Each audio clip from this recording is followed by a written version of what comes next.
Aw, yeah, patrons, you like that music? I hope you really like it, because you're going to be hearing it for the rest of the video. Probably the most perennial challenge to any form of theism, especially Christian theism, is the problem of evil. Greg, the problem of evil is not a challenge to any form of theism. This is how you're going to start your video, by just assuming that every conception of a god includes omniscience, omnipotence, and omnibenevolence, all three of which are required for the problem of evil to apply?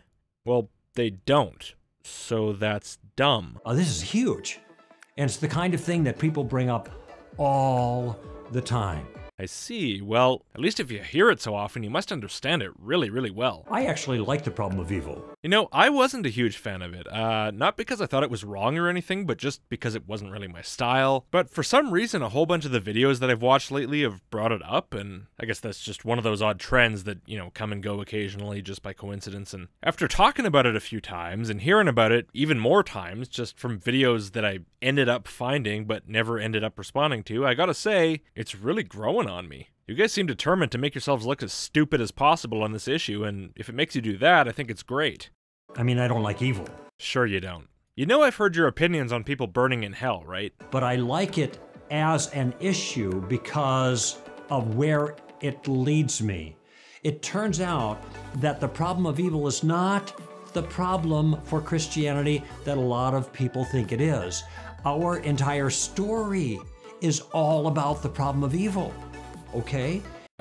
No, not really okay at all. Were you just expecting people to agree with that? I don't see any way in which the entire Bible and Christian theology is all about why a completely perfectly good God would create a universe containing evil and by extension create evil, mostly because it doesn't acknowledge that that's the case. As far as I'm aware, there's not even one little nod to the idea that there might be a little bit of inconsistency there. Maybe what they should do is add a chapter right before Genesis about how God pondered what kind of universe he should create and, you know, show his train of thought that led him, Mr. Ultimate Goodness himself, to make a creation that is in conflict with his character. At least that'd make your story partially about that. I doubt it'd really clear anything up about the problem of evil, but at least then you'd be, right with what you just said. And hell, even if it failed miserably, which it would, at least people might find it cute that you tried. It starts in the 3rd chapter and it ends 66 books later.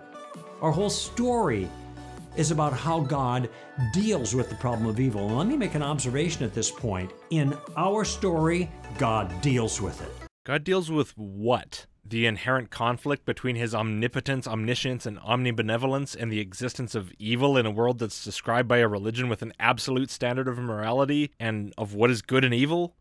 What is there to deal with? Either evil is a real thing that exists, and the contradiction exists, or it doesn't, and it doesn't. So what, is God dealing with it by changing logic so that his own creation is no longer inconsistent with his definition, or...? In other stories, good luck. Probably because most other stories are smart enough to at least give God a little bit of flexibility in his definition so they don't need luck. That tends to work out well for them. You know, then they don't have to worry about it in the first place. Are you just trying to distract people from the problems in your theology by dragging in irrelevant alternatives? Dude, that's kind of sad. God isn't big enough.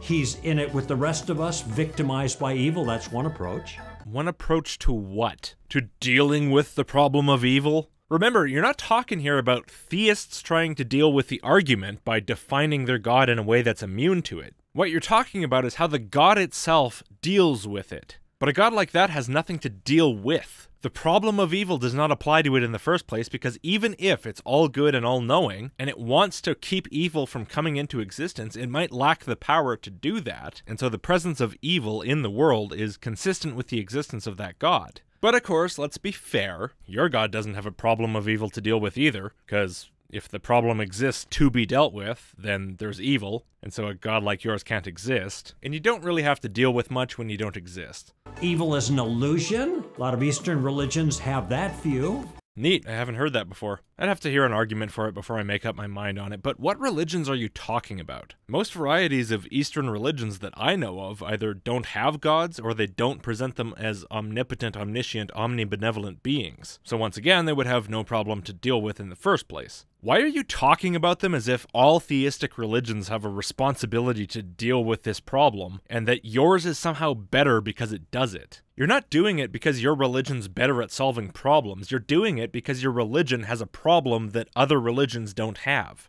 Wow, that works? That's not a solution. Okay. And why not? Like, okay, sure, maybe there's some Eastern religion or religious sect that posits a god just like yours. And you're saying that arguing that evil is actually an illusion doesn't solve the problem. Well, honestly, it kind of does. The reason your religion fails so massively on the problem of evil is because it argues for this absolute, concrete, real version of morality where good and evil are some kind of real ultimate truths. If you were to throw that concept out, it would become a lot easier to deal with the problem of evil, because you could argue about whether evil's actually real at all. Of course, that could also undermine the concept of omnibenevolence as well, because if you deny the reality of good and evil, then you kind of deny how the term omnibenevolence relates to reality. So again, I'd have to hear their argument to decide if it actually works or not, but you know what doesn't work? Just asserting it's not a solution and then changing the subject. Atheism? They can't even make sense of the problem of evil because in their story, it's in the beginning where the particles moving by natural forces, and that's the beginning and the end of it. That's it. Atheism doesn't need to make sense of the problem of evil. In case you hadn't noticed, atheism doesn't posit a god, let alone an omnipotent, omniscient, omnibenevolent one. So yeah, of course, if you try to apply the problem of evil to atheism, it makes no sense at all. Yeah. And that's why we don't have to deal with it. But you do, so get to it already. Stop trying to redirect the conversation to other ideas. You're not going to get any morality in that system. And Darwinism isn't going to help you, okay? Because you can't get an objective moral principle to ground the problem of evil from reorganizing material stuff. It doesn't happen, okay?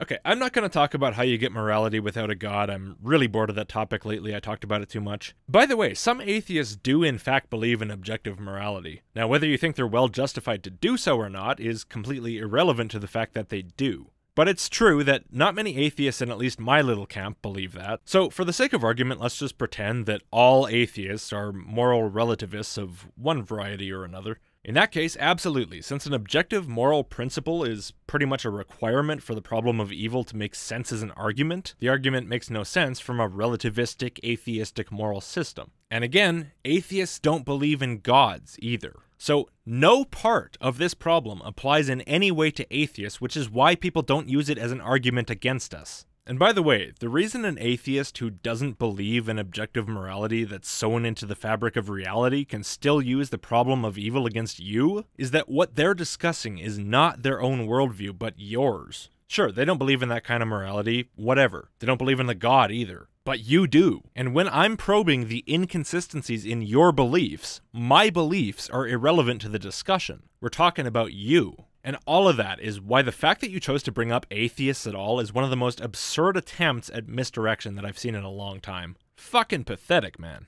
So, in our story, we take the problem of evil seriously. I don't think you take it very seriously at all. In fact, I think you don't even know what it is. I challenge you to prove me wrong right now. Go ahead. And God deals with it. He deals with it in two ways. First, he becomes a man in the person of Jesus of Nazareth to rescue human beings for their own guilt for contributing to the problem of evil. Let's face it, in our story, man started this problem. Yeah, that's what I thought. You don't even know what the problem of evil refers to. Let me try to explain it to you with an analogy. So, you think that what we're talking about is how a person who really hates cockroaches does or doesn't help deal with the cockroach infestation in their house. But what I'm talking about, and what the problem of evil, or in this case let's call it the problem of cockroach, refers to, is why the dumb fucking idiot dumped a sack of cockroaches on the floor and started the infestation in the first place if they hate cockroaches so much. Except, you know, times infinity. You're talking about how God's helping to clean up the problem. We're talking about the fact that there's a problem to clean up at all, when that should be impossible based on your own definition of your own God. So man's responsible for this problem to the sovereign who made all things right to begin with, and then we messed it up. Big problem. Yeah, it's a huge problem. This God of yours had the power to make a universe any way he wanted, and the way he chose to make it was in a way that he knew for a fact would be fucked up. And then he convinced you guys to call him omnibenevolent anyway, just for a laugh. So can we fix it? We can't fix it. So God decides to help us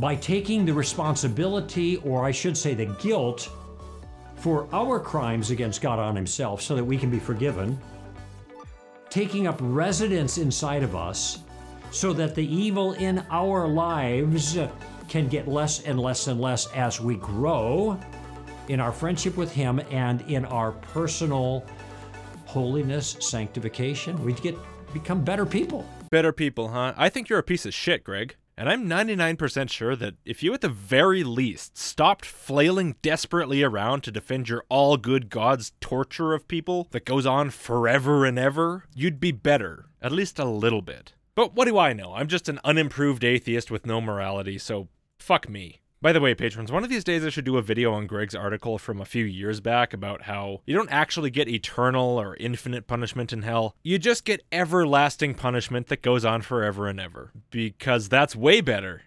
I might do that as a patron video. I don't know, we'll see. This happens all the time. It's standard fare. Okay. Asshole Christians are standard fare too. I don't know, maybe Dean Esme and his buddies are just like those lame friends of God's who, like, he met through a friend of a friend and he'll hang out with him at a party maybe, but he never calls them. And there's also a plan down the line. Our story's not over yet. Down the line, there's a plan to restore goodness completely to the creation. Right, exactly. There's another element to the problem. Despite God having absolute power to fix the creation right now with no real effort, instead, his plan is to just leave it riddled with evil for an undefined period of time while people suffer inside of it. That's the problem of evil being presented to you, Greg, yes, so what's the rebuttal? But God's going to do it in a way that he is able to rescue a whole bunch of guilty people through forgiveness.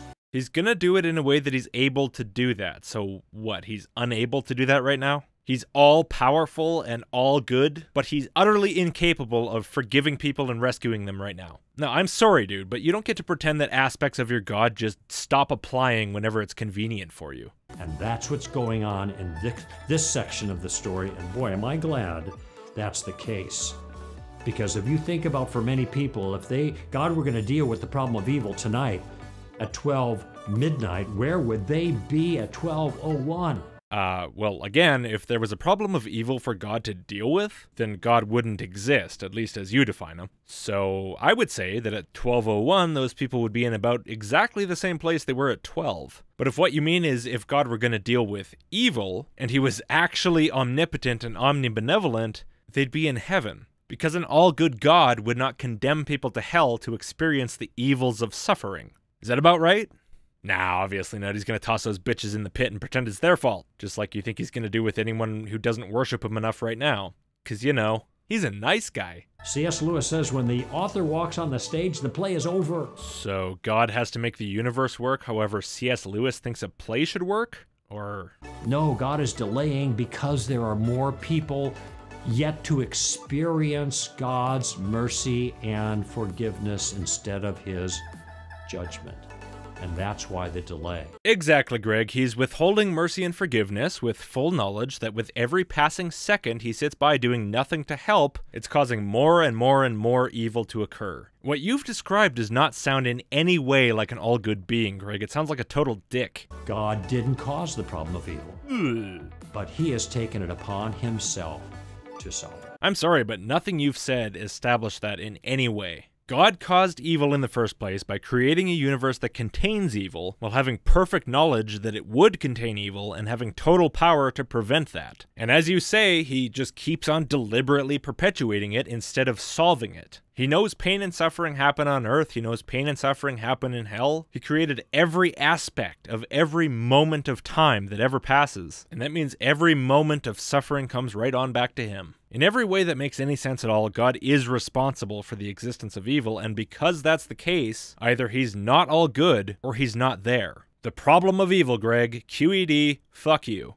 Sorry, patrons, I know that one turned into a bit of a downer there. It's hard to tell what tone it's going to take, but thank you for watching. Thank you for being my patrons. You're very much appreciated. I got another one on the way soon, because last month I just kind of ran out of time. Now play that badass fucking outro music.